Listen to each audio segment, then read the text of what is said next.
I really didn't know what to expect. One of the most interesting things we read about Coco's Corner was that on the inside, the entire ceiling was covered with underwear.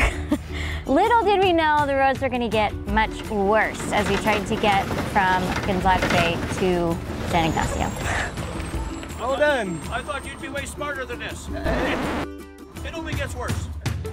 Thanks for tuning in. In today's video, we're going to bring you along from Gonzaga Bay, Baja Mexico. We're heading down to San Ignacio, but first we have to go down this crazy long detour. The highway's being worked on, so it's a 20-mile detour through rocky, mountainous terrain. It's not a good road. We have to get through Guerrero Negro, which is a big town. We need to get supplies. We visit Coco's Corner. A lot of cool things on our way down to San Ignacio. So without any further ado, let's head south.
If you missed episode 1, as we were on our way to Baja, driving through Texas, our Norcold RV refrigerator just quit working. Now, anytime your fridge quits working, it's terrible. Like, that's not a good situation for anyone.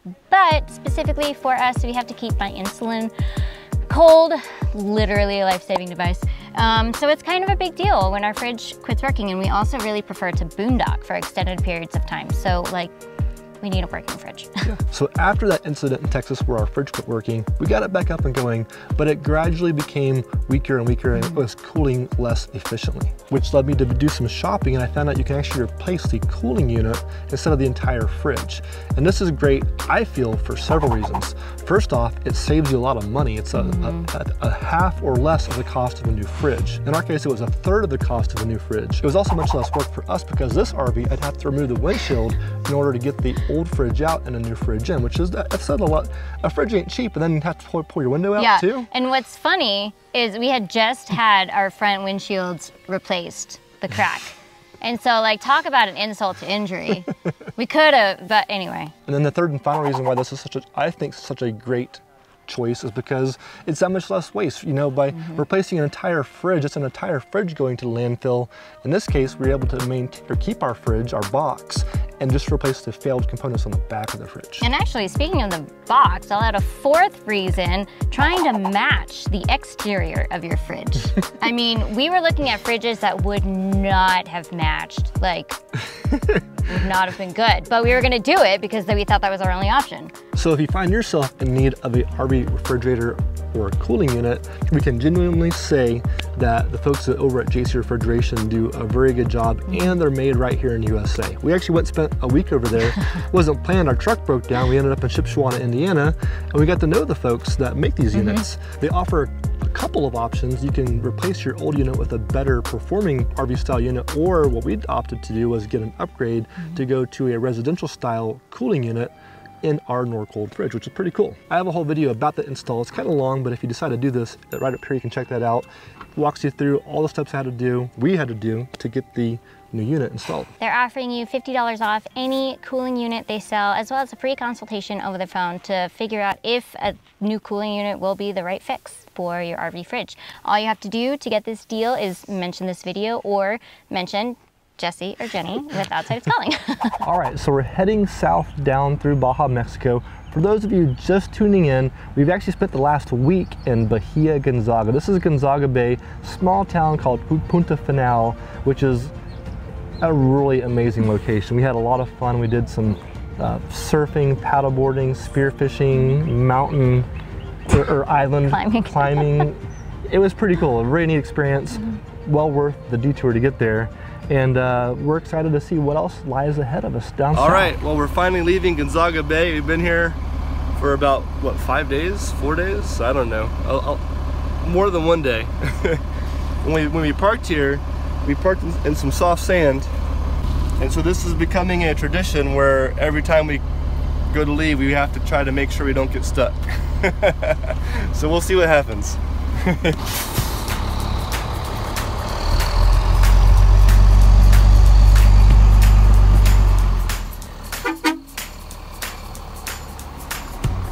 And ahead of us, unfortunately, are roads worse than the roads that we took to get to Gonzaga Bay. Now, we did mention in our last video that it was kind of rough road to get out there, and a few of the locals in the village had said, you know, we've not seen but 1 or 2 other rigs this size who made it all the way out here. You're the second diesel pusher since Easter of last year. So, little did we know the roads were going to get much worse as we tried to get from Gonzaga Bay to San Ignacio.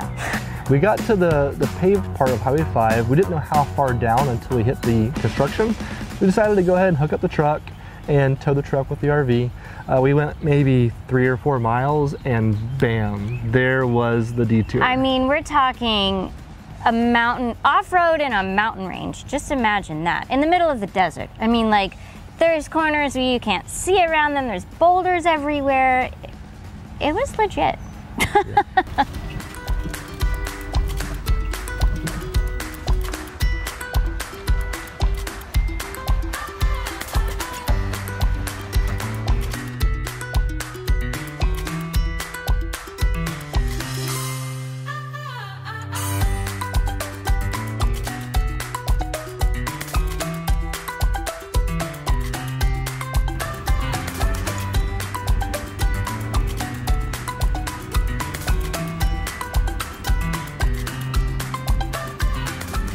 You're almost there. Yeah? Yeah. About 2 kilometers more. Oh, okay, good. How long have you been on the road for? We started yesterday, but we slept over last night. Okay, CC. It's about 4 hours, 4.5 hours to cross it over there. 4 hours from here to where the road is good again? Yeah. Okay. But, this is the worst stretch. The next couple of 2-3 miles is worse.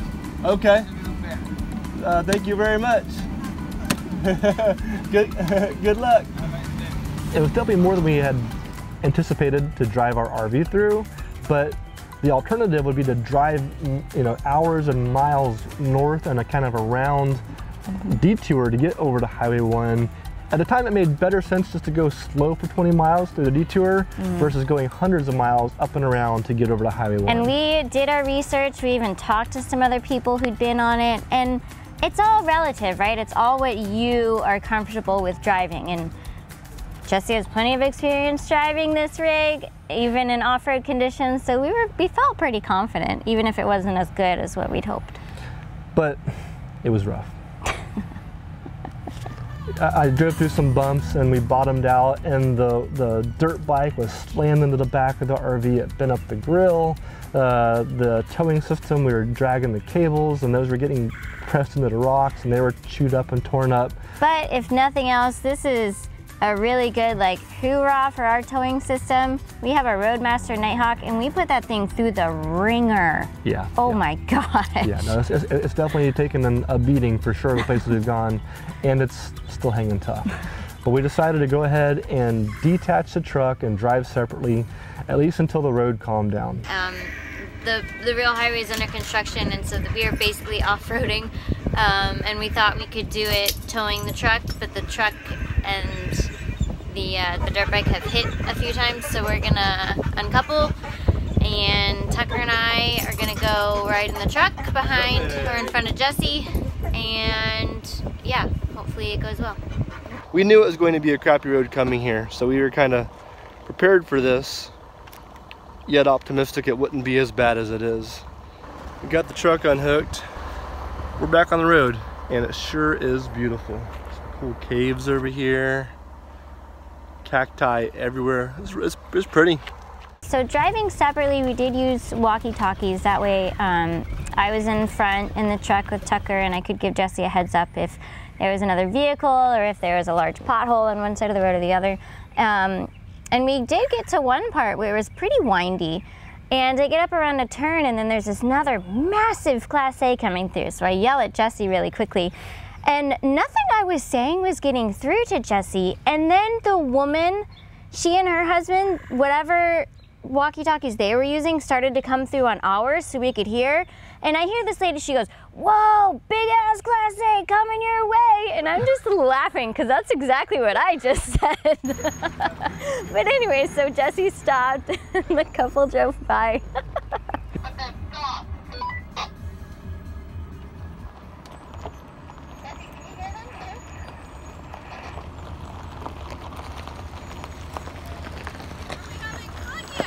Oh yeah, lots of fun. There you go. See, we made it this far. You made it this far. We're all Exactly. All done. I thought you'd be way smarter than this. What kind of dumbass brings a big diesel pusher out here? Well, this is our third time through here, so Oh, cool. Okay. it only gets worse. Have a good fun. one. Thank you. It's actually kind of a tilt of the hat as we passed each other because we're like, all right, you're doing I it, see we're doing it. Kudos to you for being brave enough to take a relatively nice motorhome on this ridiculous road. But I will point out though, it was kind of cool, and we kind of got into a system where Jenny was running point in the truck, our pickup truck, and she would take point, she'd go up ahead, and she would call out to me if she saw any hazards. The couple we passed that was also in a Class A were doing the exact same thing. So I guess, if anything, the takeaway is if you decide to do the same thing, that was a very effective way to travel this part of the road. If you are traveling with another person and you have a tow vehicle, it made it a lot easier to have the tow vehicle driving in front. You will get sick of each other because I felt like all I said the whole time was, "Pothole on your left, huge hole on your right," like over and over because the road was really bad. But it does help out the person in the RV. pothole right where I'm at. Kind of in the middle. Thank you. So after driving on this road for a few hours, and I mean, it's a rough road. Even in the truck, it was rough for me. We finally round this corner and we see pavement. We are on pavement for like all of 50 feet. And then the sign tells us to get right back off. Man, what a big tease.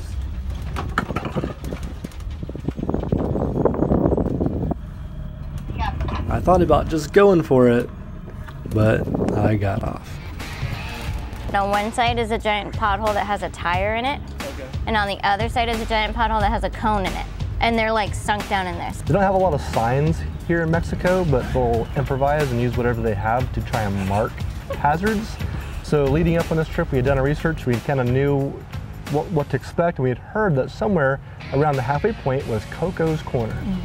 From what we'd read, Coco's Corner was a must stop on Mexico Highway 5. Now there's not a whole lot of information about it. We didn't know if it was just a landmark or a bar, but one of the most interesting things we read about Coco's Corner was that on the inside, the entire ceiling was covered with underwear. And reading that, I'm kind of expecting like this rowdy Mexican bar, I guess. I really didn't know what to expect, but I was thinking like crazy music and lights and lively drunk people. And it might sometimes be like that, but not when we were there. So we go inside, and Coco is an elderly man, and he lives there. And he does have beer for sale. I think it was Bud Light or Budweiser, which is kind of funny. But it's not a bar, it's literally just his house. And there are panties everywhere, and they've all been signed. I mean, just the whole ceiling is just, even diapers, like people who showed up with their kids. And it's like, you know, I was worried that it was like used, you know, like they would take it off, but I think it's just people brought their panties for him to put up there. It didn't smell anyway. And I want everybody can see the pantolon. Maybe my sister can go inside. I got my mother and my sister wearing and the hill. So you want to stay here, cost of money. Okay, gracias. We hope. When you buy the beer, when you got it, you pay for the camping. Okay, cool. I've been working this since 1959. Wow. So I've been here. Muchos años. I come here con la mamadera, So it's a very interesting spot. If you go, you can sign your name in his book, say you've been there, take some pictures. And yeah, it was just a cool, chill out little spot. It was kind of just a nice chance to stop, stretch your legs. Yeah. But you're still in the middle of the Baja Desert, and there's still a long ways to go. There's nothing. There's Yeah. rocks and some cacti. There's not even a bunch of cacti in this part. Yeah. So it's kind of crazy, but I am literally standing in the middle of the interstate. We just finished up at Coco's Corner, which was interesting. And we got about 20 kilometers left of shitty, bumpy roads. So we left Coco's Corner, and we still had hours of road left to go down.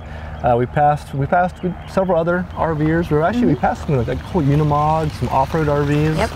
So we saw some cool rigs on our way south.